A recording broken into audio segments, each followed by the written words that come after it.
All right, Nick. We were both in Dr. Malik's classroom in 1969, 1970. It was during the Cold War, and the Civil War in Lebanon was just beginning. And he seemed to favor you. What was your first meeting like with him?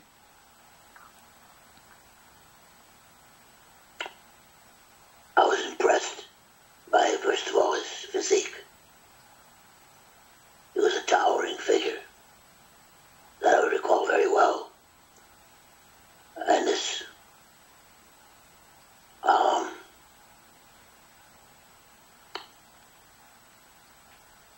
what would you say?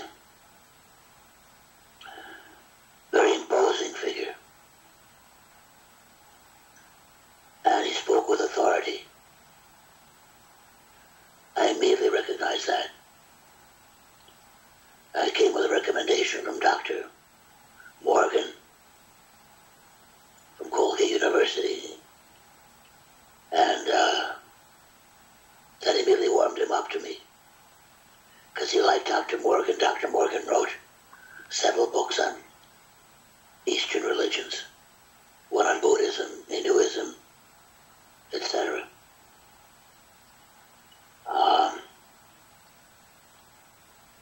And Dr. Malik seemed to think very highly of him.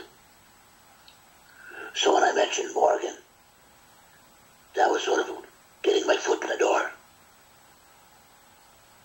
And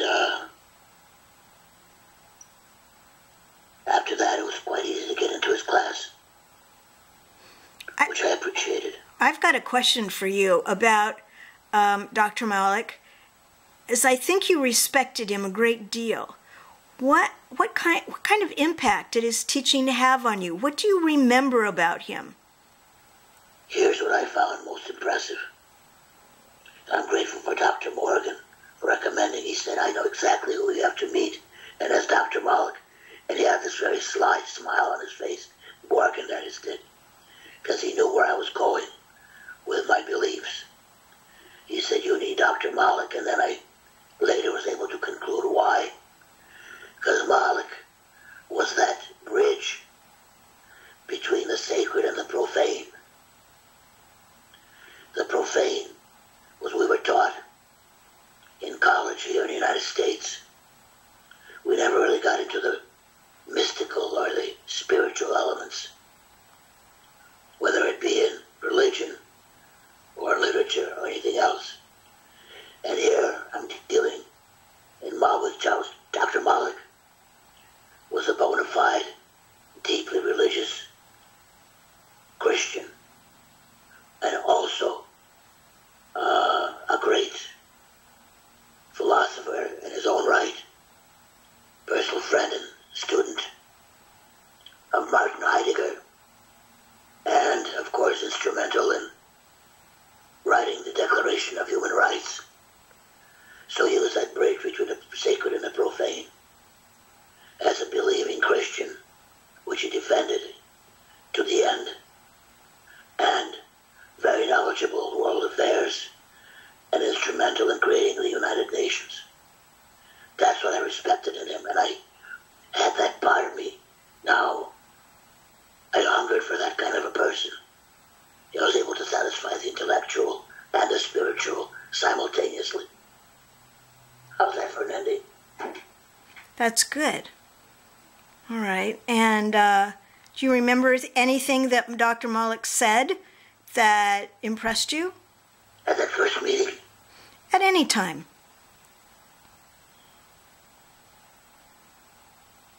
Everything he said was impressed me. I have to go back to my notes. I mean, everything.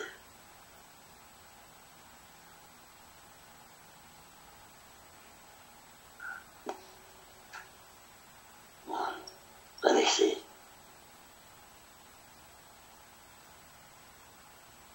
This was in our Nietzsche class. What impressed me the most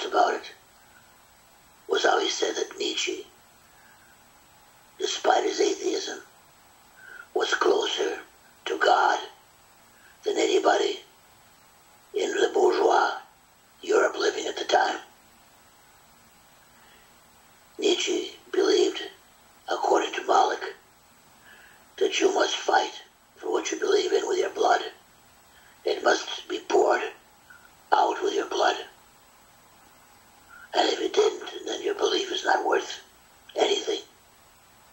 It's just blah, blah. You have to have conviction. You have to have it's the ultimate contingency of existence, which later philosophers would, the 20th century philosophers would pick up. But for Malik, it's the ultimate. It's your ultimate contingency, your ultimate concern. And you must pour your blood for it, must be willing to pour your blood for it. And that's why he confronted the priests. In our class we had 3 or 4 priests, and they were Orthodox priests, if you recall. And each one, he was standing, I remember I was sitting like towards the window to his left. And he was standing in front of the board. Blackboard was behind him.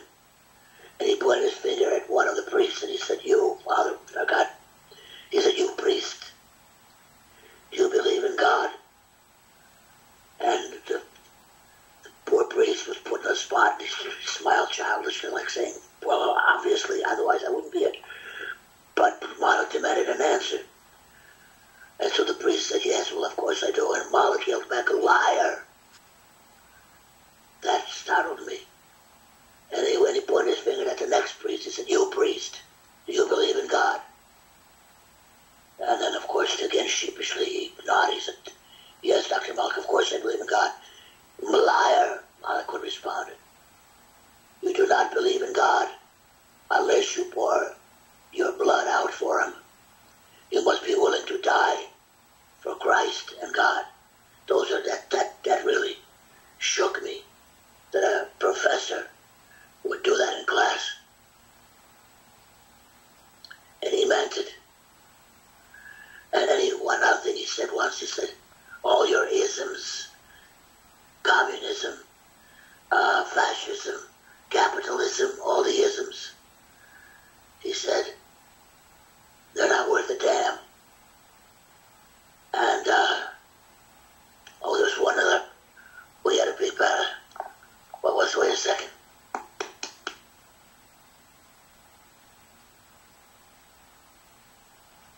He said the most important thing to study and to meditate on is ontology, is being. The most important thing in life is the meditation on being. Oh, remember that saying about from Descartes? Yeah. Oh, tell about that. Well, that's already well known, though, but he did say it. Where he said that Western philosophy made the mistake, starting with Descartes, saying, "I think, therefore I am." He said it's not even logical. I am first, and therefore I think. I must be, therefore being is most important. Then thought comes later. Thought comes after being. I am first, I am. And of course everything then centered the spoke to I am. The hub, rather I should say, the hub from which comes all the spokes of I am. Is I am what I am is God. And the center of God is the one who became human. And all the human values came from him, was Jesus Christ. That's the definition for Malik of being. I just remember that. I couldn't have remembered it before. Wow. Did I say that? That was good. Well, It came from De Profundis. It came from somewhere, but I remembered it now. I never thought about that. That's why he had a profound impact on me. I carried Malik with me, by the way, back to the university, to Colgate, where I graduated. And I did a special project because of Malik. I did a special project on Berdyaev. But I couldn't have done that without Malik's class. He introduced me to Berdyaev. and what was it about Berdyaev's worldview or philosophy that impressed you? It was Christocentric. And Berdyaev started out as a Marxist. and ended up as a very deep religious thinker, Christian thinker. And he taught at the St. Sergius Academy in Paris, Orthodox Academy. And maybe Malik met him, I don't know. Had I stayed in Beirut longer, I would have found out more about that relationship. But Berdyaev was an existentialist, great philosopher, along with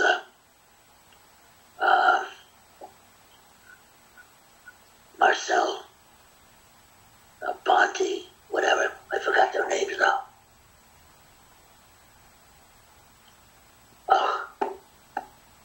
The Christian existentialists.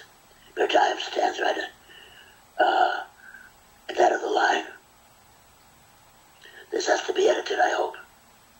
Oh, yeah. And Berdyaev, of course, his thought springs directly from Dostoevsky. Oh, and as Malik once pointed to me, and he said, Petrov knows the real Russia. That's when he liked me.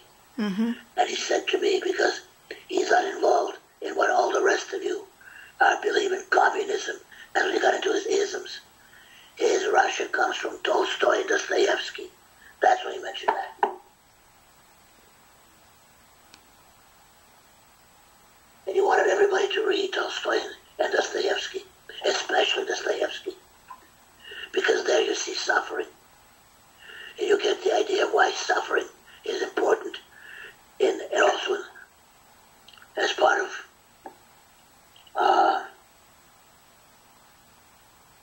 the ontological question, as part of Malik's eschatology of salvation. You have to have suffering. Just as Christ suffered on the cross, just as Mother Teresa suffered. That's why she's a saint. What was the story about Panos? Oh, Panos was he had all these problems to go to Malik. I could see how he got on Malik's nerves, perhaps. But Malik would have these conversations with him. And these were so deep for Panos. He couldn't get at the heart of what Malik was trying to say. But he disturbed Panos so much that he said to me, I don't know what to do about this man. He's driving me crazy. I cannot sleep at night. I said, why? He said, because Malik is too deep. He's so deep that I cannot get any sleep at night. I keep going over and over what he's telling me. And what he says, I try to get a clarification, and I can't. He's so deep. To understand is very difficult. Nicholas, if you were to criticize Dr. Malik, point out a flaw, a weakness, what would it be? Politics. How so? Which he himself condemned, by the way, remember? Oh, that's what was beautiful about Malik. Because he said the lowest value, when we were studying the realm, the magnificent realm of values, he said the lowest one is political. Why did he say that? Pardon? Why did he say that? Well, he said because it belongs to the mob. It's of the marketplace. That's why he loved Nietzsche. Nietzsche rejected that. He's the madman that came out of the cave and dropped the lantern and said, you are not ready for me yet. I'm going to go with my animals. His animals were what? The serpent, the lion, and the eagle. Those were the madmen's friends. He went back to his cave. Remember the beginning of Zarathustra? Mm-hmm. And that's what the mob, the marketplace, that's why he rejected everything of the marketplace. They're not ready for the transvaluation of values. That must come in the future. And so Zarathustra said, I will come back. But for Malik, that was the lowest form of human endeavor, was the political one. And Nietzsche was the aristocrat of philosophy, the purist.